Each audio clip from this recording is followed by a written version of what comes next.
სომხებმა სადგურ შულავერის დაკავებით ნავთლუხის სადახლოს რკინიგზის ხაზის მონაკვეთის გადაჭრა მოახერხეს, რითაც ქართული ქვედანაყოფები უკვე მერამდენედ სრულ ალყაში აღმოჩნდნენ.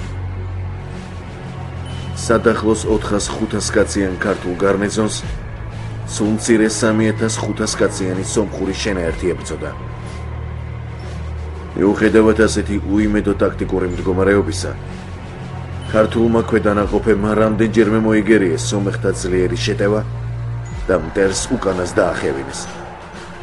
22 დეკემბრისთვის სადახლოს ალყის გარღვევა და უკან დახევა გადაწყდა.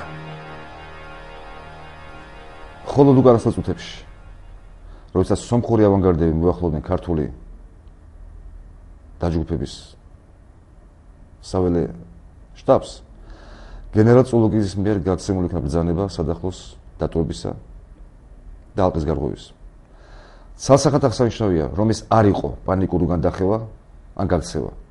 ეს იყო სრულად ორგანიზებული საბრძოლო მანევრი. 23 დეკემბერს სადახლო დაეცა. 24 დეკემბერს სომეხთა ავანგარდები მდინარე ხრამის პოზიციებზე გავიდნენ. მოახდინეს ვორონცოვკა ეკატერინენფელდის რაიონში მდინარე ხრამამდე ზონისა ეკატერინენფელდის გამოკლებით და მდინარე ხრამის ჩრდილოეთით მდებარე აღბულახ, თეთრი წყარო, დაღეთ ხაჩინის სამშვილდის რაიონის ოკუპაცია.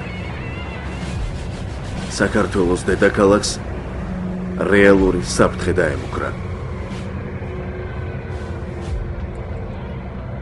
პირველი ნაწილის დასასრული.